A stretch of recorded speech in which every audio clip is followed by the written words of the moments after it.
రాజధాని అంటున్నారు. ఆంధ్రప్రదేశ్లో కూటమి కొత్త ప్రభుత్వం రాబోతోంది.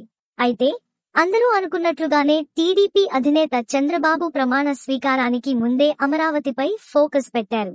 2024లోనే అమరావతిని రాజధానిగా ప్రకటించిన టీడీపీ కేంద్రం నుంచి గ్రీన్ సిగ్నల్ కూడా పొందింది.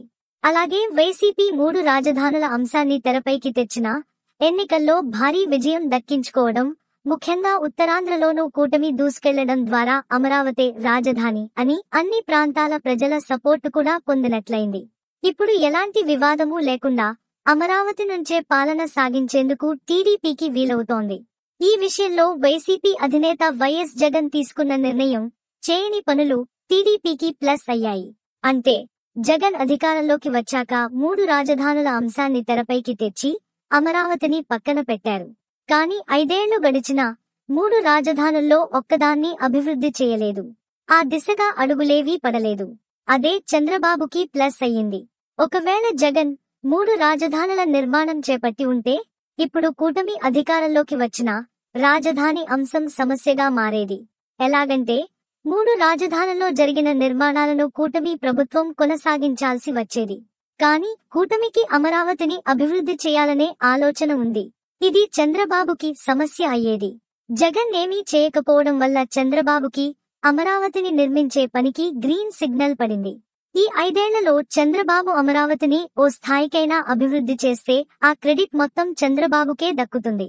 2024 నుంచి 2019 వరకు తాత్కాలిక నిర్మాణాలు చేపట్టిన చంద్రబాబు ఈ 5 ఏళ్లలో మరిన్ని నిర్మాణాలు చేపట్టడం ద్వారా రాజధాని అమరావతిని నిర్మించిన ముఖ్యమంత్రిగా చరిత్రలో నిలుస్తారు.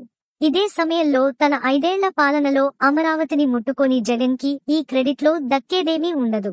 ఇలా కూడా జగన్ చంద్రబాబుకి మేలు చేసినట్లవుతోంది. నిజానికి 3 రాజధానులను నిర్మించడం కంటే ఒకే ఒకటి అమరావతిని రాజధానిగా నిర్మించడం తేలిక. పైగా కొత్తగా నిర్మించే రాజధానిని భవిష్యత్తు అవసరాలను దృష్టిలో పెట్టుకుని నిర్మించుకోవచ్చు. అంటే విశాలమైన రోడ్లు, సోలార్ టెక్నాలజీ వంటి అధునాతన అంశాలతో నిర్మించుకోవచ్చు. జగన్ ఆలోచించినట్లు ఏ విశాఖనో పరిపాలన రాజధానిగా మార్చుకుంటే ఉన్న రోడ్లను విస్తరించడం కష్టమవుతుంది.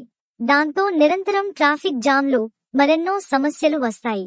ఢిల్లీ, ముంబై, బెంగళూరు లాంటి మెట్రో నగరాల్లో ఇలాంటి చాలా సమస్యలున్నాయి. అంతా బాగానే ఉన్నా అమరావతిని రాజధానిగా నిర్మించడం మరీ అంత తేలిక కూడా కాదు. కారణం మనీ లేకపోవడం. ఖజానాకి వచ్చే మనీని సంక్షేమ పథకాలు, ఇతర అభివృద్ధి కార్యక్రమాల కోసం ఉపయోగించాల్సి ఉంటుంది. కేంద్రం ఏపీకి ఇచ్చేది తక్కువే.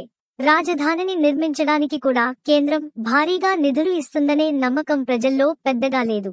ఎందుకంటే ఇప్పటివరకు కేంద్రం ఏపీకి ఇవ్వాల్సినవి చాలా ఇవ్వలేదు.